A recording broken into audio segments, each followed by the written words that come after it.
Switch case statement 12वीतल्या जावास्क्रिप्टमध्ये IT मध्ये आपल्याला switch केस statement जावास्क्रिप्टमध्ये use करण्यासाठी आहे. तर हे स्विच केस स्टेटमेंट जे आहे ना ते इफ इल्स इफ ह्या स्टेटमेंटसारखे किंवा ह्याच्या ऐवजी वापरता येते. तर ह्याच्यामध्ये कसं असतं की तुम्ही एक स्विच लिहिल्याच्या नंतर तुम्हाला एक एक्सप्रेशन लिहावं लागते. एक्सप्रेशन म्हणजे काय की इथं त्याला एक कंडिशन द्यावी लागते. आता ही कंडिशन ह्या केस आणि ब्रेक थ्रू जात असते. म्हणजे इथे एखादी तुम्ही त्याला कंडिशन दिली, ती कंडिशन तो केस 1 मध्ये चेक करतो. जर तिथं असेल आणि जर खाली तुम्ही ब्रेक केलेला असेल तर तुम्हाला फक्त इथलं तो उत्तर देतो. पण जर इथं ती नसेल आणि इथं तुम्ही ब्रेक लिहिलेला असेल तरी तो खालची केस चेक करतो. जर खालच्या केसला जर इथं ब्रेक लावलेला असेल आणि जर त्याला इथं ती समाधान भेटलं इथलं तर तो लूपमधून बाहेर पडतो. पण जर समजा त्याला इथं लिहिलेलं जे काही तुम्ही कंडिशन आहे ती इथं भेटली आणि जर इथं तुम्ही ब्रेक लावलं नाही तर काय होईल, ती इथं भेटली तरी बी ब्रेक न लावल्यामुळं काय होईल, तो खालच्याच केसला येईल, त्याच्या खालच्या केसला येईल. असं तुम्ही स्विचमध्ये कितीही केस लिहू शकता आणि ब्रेक जर नाही लावलं तर ते केस कंटिन्युअसली प्रोग्राम रन होत राहतो. त्यामुळं आपल्याला एक्सप्रेशन, केसची व्हॅल्यू आणि ब्रेक ह्याच्यावरती विशेष ध्यान द्यावं लागतं. आता पहा, इथं तेच लिहिलेलं आहे. काय लिहिलेलं आहे की ब्रेक स्टेटमेंट वापरल्याने स्विच ब्लॉकमधून बाहेर पडता येते. जर ब्रेक वापरलं नाही तर पुढले सगळेच केस एक्झिक्यूट होऊ शकतात, ज्याला फुल थ्रू बिहेवियर म्हणतात. सगळेच केस रन होतील आणि ब्रेक कुठंच नाही लावलं तर ते कंटिन्युअसली पुन्हा रन होत राहील. आता उदाहरण द्यायचं झालं तर आपण काय केलं, लेट डे. आता लेट काय आहे, एक व्हेरिएबल डिक्लेअर करायसाठी आपण सरसकट स्विच केसमधील लेट यूज करतो. लेट यूज केला. आता हे डे काय आहे, डे एक व्हेरिएबल आहे. ह्याला आपण काय म्हणणार, कीवर्डसुद्धा म्हणू शकतो. ह्याला आपण आपल्या भाषेमध्ये काय म्हणणार, एक भरणी म्हणणार, एक डब्बा म्हणणार. आणि त्या डब्यामध्ये तुम्ही किंमत साठवलेली 3. आता पहा, डब्यामध्ये 3 किंमत साठवली म्हणून आपण डबल इन्व्हर्टेड कॉमा दिला नाही. जर का तुम्हाला एखादा शब्द लिहायचा असेल, वाक्य लिहायचं असेल तर डबल अवतरण चिन्हामध्ये लिहावं लागेल. भले इथं तुम्ही डे लिहिलं तर मग इथं मंडे लिहू शकता तुम्ही. काय लिहा त्यानुसार तो डाटा टाईप बाय डिफॉल्ट घेत असतो. जर आता समजा तुम्ही व्हेरिएबल डिक्लेअर केला आहे डे आणि त्याची किंमत म्हणजे हा डब्यात जर 3 टाकलेलं आहे आणि स्विच स्टेटमेंट लिहून त्याला जर कंडिशन दिलेली ह्या डेची व्हॅल्यू किती दिलेली, 3 दिलेली, मग स्विच लिहिताना कसं लिहायचं, स्विच स्टेटमेंट शब्द स्विच लिहायचा, त्याच्यानंतर त्याच्यामध्ये कंडिशन लिहायची, त्याच्यानंतर हा कर्ली ओपन ब्रॅकेट चालू केल्यानंतर केस CASE एक स्पेस देऊन 1 लिहिलं, डबल डॉट दिला आणि कॉन्सोल डॉट लॉग हे काय आहे, हे प्रिंट आउट करण्यासाठी वापरलं जातं. कॉन्सोल डॉट लॉग, कॉन्सोल हे काय आहे, एक व्हेरिएबल आहे आणि डॉट लॉग एक काय आहे, हा एक कीवर्ड आहे. हे दोन्ही मिळून एक काय झाले, एक फंक्शन तयार झालं. आणि हे कॉन्सोल डॉट लॉग ह्या फंक्शनचा वापर आपण कुठलीही गोष्ट स्विच केसमध्ये किंवा जावास्क्रिप्टमध्ये आपण प्रिंट आउट करण्यासाठी वापरतो. तुम्ही फॉर लूप असू द्या, व्हाईल लूप असू द्या, कुठलंही लूप असू द्या, त्याच्यामध्ये तुम्हाला प्रिंट आउट करण्यासाठी सी प्रोग्रॅमिंगमध्ये जसं प्रिंट एफ वापरतात तसं जावास्क्रिप्टमध्ये कॉन्सोल डॉट लॉग हे शब्द तुम्हाला पाठच करून ठेवावं लागेल. आणि त्याच्यामध्ये काय लिहिलेलं आहे की सोमवार प्रिंट करा म्हणलेलं केस 1 मध्ये आणि ब्रेक मारलेला आहे आणि सेमीकॉलम हा द्यावाच लिहावा लागतो कारण ही केस सेन्सिटिव्ह आहे. इथं जर सेमीकॉलम नाही दिला तर प्रोग्रामला प्रॉब्लेम इन रन होण्याला. केस 2 घेतलं, कॉन्सोल डॉट लॉग मंगळवार केलं, ब्रेक घेतलं. केस 3 घेतलं, कॉन्सोल डॉट लॉग काय दिलं, बुधवार लिहिलं, सेमीकॉलम लिहिला आणि ब्रेक लावला. आता केस 3 इथं काय, केस 3 केस एक्झॅक्ट मॅच होती का ह्या डेशी, करेक्ट मॅच होती आहे. केस 3 काय आहे, त्याच्यामध्ये तुम्ही बुधवार प्रिंट आउट केलेला आहे आणि तुमची तिला नंबर किती दिलेला आहे, 3 दिलेला आहे. आणि इथं डे आहे, डे म्हणजेच किती नंबर असेल इथं 3. मग केस 1 मॅच होती का, नाही वेच, मग जी काय इथं असेल त्याच्यातून तो बिंदासपणे खाली जाणार. केस 2 मॅच होती का, नाही होत, बिंदासपणे खाली येणार. केस 3 हा 3 आकडा is exactly equal to day 3 value, म्हणजे इथल्या डेमध्ये जो व्हॅल्यू आहे डेची ही 3 हा केस 3ला मॅच होतोय. हा केसवरती कॉन्सन्ट्रेशन करतो, केस शब्द आणि इथला केस किती नंबरचे आहे आणि इथला जो काही व्हॅल्यू असेल तो मॅच पाहतोय. मग इथं मॅच झाली 3ला मॅच झाली की तो इथं येणार, बुधवार तुमचा प्रिंट करणार. इथं ब्रेक लावलेला आहे त्यामुळं प्रोग्राम इथंच आउट होणार. तुम्ही इथे केस 4 लिहा, केस 5 लिहा, कितीही लिहा, काही प्रॉब्लेम येणार नाही. आणि शेवटला डिफॉल्ट लिहू शकता तुम्ही console.log अवैध दिवस. जर समजा इथं 3च्या ऐवजी जर का तुम्ही इथं 4 लिहिलेले पण 3ची व्हॅल्यू जर समजा 5 असते तर तो 1 2 3 4 त्याच्यानंतर डायरेक्ट काय केलं, 4च्या नंतर तुम्ही डिफॉल्ट आहे, मग 4च्या नंतर त्यांनी काय केलं असतं, डायरेक्ट अवैध दिवस प्रिंट आउट केला असता. जर इथं तुम्ही व्हॅल्यू 5 टाकली असते आणि इथं केस 4 घेतल्या असत्या तर, आणि हे डिफॉल्ट जर का नसतं घेतलं आणि इथं जर का 4च्या ऐवजी 5 घेतलं असतं तर हा प्रोग्राम कंटिन्युअसली रन होत राहिला असता. मग आउटपुट काय येणार, बुधवार येणार. का बुधवार आउटपुट येणार, कारण हे आहे की इथं डेची व्हॅल्यू 3 घेतलेली आहे.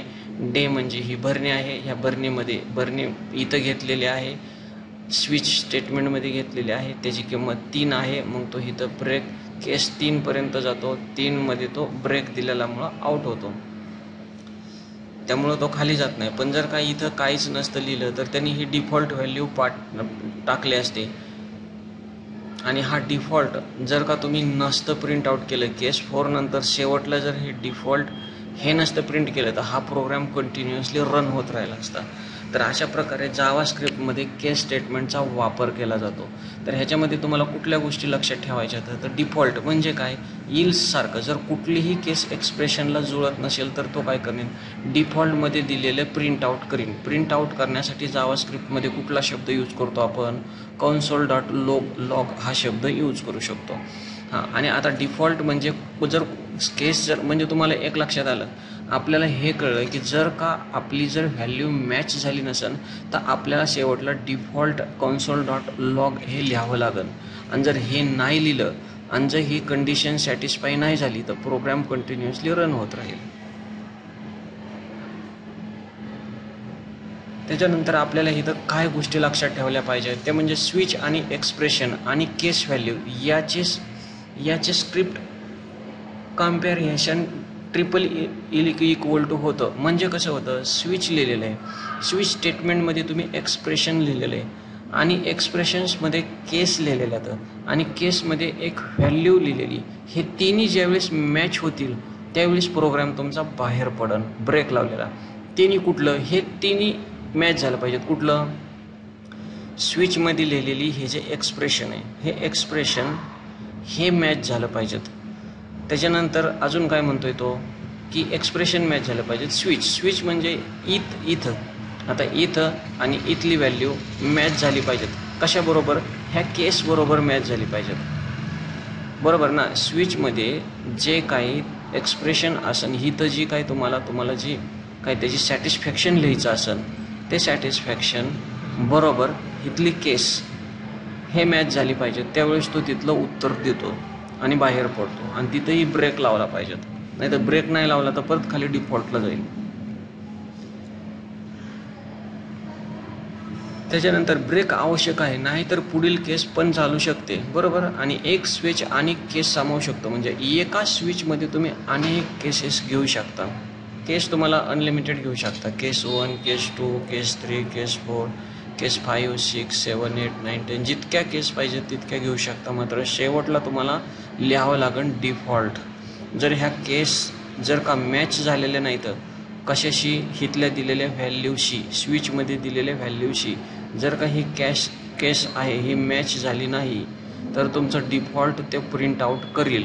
आणि जर प्रिंट आउट डिफॉल्ट तुम्ही लिहिलं नाही आणि केस जर मॅच झाली नाही तर मग प्रोग्राममध्ये एरर येईल, तो कंटिन्यू रन होत राहील. तर आत्ता आपण काय करू, अजून एक उदाहरण पाहू. आता काय केलं, एक नंबर घेतला, नंबरची किंमत किती घेतली, 2 घेतली. त्याच्यानंतर स्विच केसमध्ये काय घेतलं, हा नंबर घेतला. आता नंबर केस 2 घेतली, इथं केस 2 इथं मॅच होणार हा, म्हणजे तो काय करेन, console.logमध्ये जी ही प्रिंट आउट आहे हे तुम्हाला प्रिंट आउट देईल. बघा इथं तुम्हाला मी दाखवतो याचं प्रिंट आउट. बघा आउटपुट, तू संख्या 2 किंवा 3 निवडली आहेस. 2मध्ये काय लिहिलेलं आहे, कंसोल, तू संख्या 2 किंवा 3 निवडली आहेस, बरोबर. नंतर इथं ब्रेक लागलेलं आहे, केस 4, जर केस 4 कंसोल, तू संख्या 4 निवडली आहेस, ब्रेक. आणि डिफॉल्ट जर का समजा इथली मॅच जर झाली नसेल, इथं जर मॅच झाली नसती तो काय झाला असता, त्यांनी ही व्हॅल्यू दाखवली असती. आता केस 2 आणि केस 3 साठी एकच कन्सोल डॉट लॉग वापरले आहे, म्हणजे दोन्ही आकडे येताना एकच प्रतिक्रिया दिली जाते. डिफॉल्ट फक्त तेव्हाच वापरला जातो जेव्हा कुठलीही केस जुळत नाही. केस 2 आणि केस 3 बरोबर. केस 2 लिहिलेलं आहे आणि केस 3. आता केस 2 आणि केस 3 साठी काय झालेलं आहे, तुम्ही केस 2 मध्ये कुठली गोष्ट लिहिलेली का, नाही लिहिलेली. मग तो काय करेन, केस 2 ही तर मॅच करीन, पण केस 2 आणि केस 3 तो असं ज्यावेळेस तुम्हाला प्रोग्राम येईल त्यावेळेस असं समजायचं की ही जो पहिला आकडा आहे केस 2 तीच ही बी आकडा आहे, कारण ह्याची व्हॅल्यू नाही. ह्याचा अर्थ तो काय करतो, ह्याच्या व्हॅल्यूला हे सगळं एक आहे असं समजतो. मग केस 2 मध्येच तो काय करतोय, केस 3 प्लस कन्सोल डॉट लॉग पकडतोय आणि ही व्हॅल्यू मॅच होती. ही ब्रेक असल्यामुळे तुम्हाला हा प्रिंट आउट देतोय. जर असाही तुम्हाला फसवा प्रोग्राम आला तर ह्याच्यामध्ये तुम्ही आउटपुट असं म्हणणार नाही आहे की डिफॉल्ट व्हॅल्यू ही प्रिंट आउट केली जाईल किंवा प्रोग्राम कंटिन्युअली रन होत राहील. इथं एक तुम्हाला लक्षात ठेवलं पाहिजे. आता अजून एक आपण उदाहरण पाहू. समजा जर का आपण डे समजा इथं शुक्रवार लिहिला आणि डे मॅच केला सोमवार आणि इथं शुक्रवार लिहिलेलं आहे. केस काय केलेली, डायरेक्ट इथं कुठलीही गोष्ट इथं फंक्शनचं कर्ली ब्रॅकेट वर्तुळाकार ब्रॅकेट न घेता काय केलेलं आहे, डायरेक्ट शुक्रवार दिलेला आहे. तर आज आठवड्याचा शेवटचा कार्यदिवस आहे. हा शुक्रवार इथं लिहिलेला आहे डबल इन्व्हर्टेड कॉमामध्ये. आता इमॅजिन करा, केस काय आहे, डे आहे.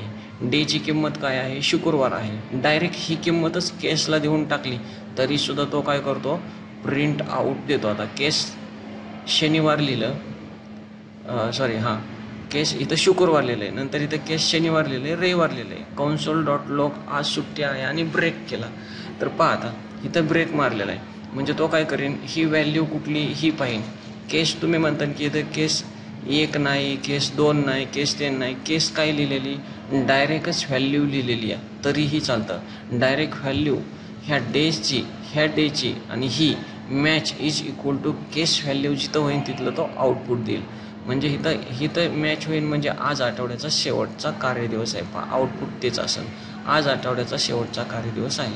आता स्विच कधी वापरतात, जर तुम्हाला एकाच व्हेरिएबल आधारित अनेक कंडिशन तपासायच्या असतील आणि प्रत्येक कंडिशनवर वेगवेगळे काम करायचं असेल तर अशा त्या व्हॅल्यू ठराविक फिक्स्ड असतील, जसे की संख्यांप्रमाणे किंवा स्ट्रिंगमध्ये, अशा वेळेस आपण ही वापरू शकतो.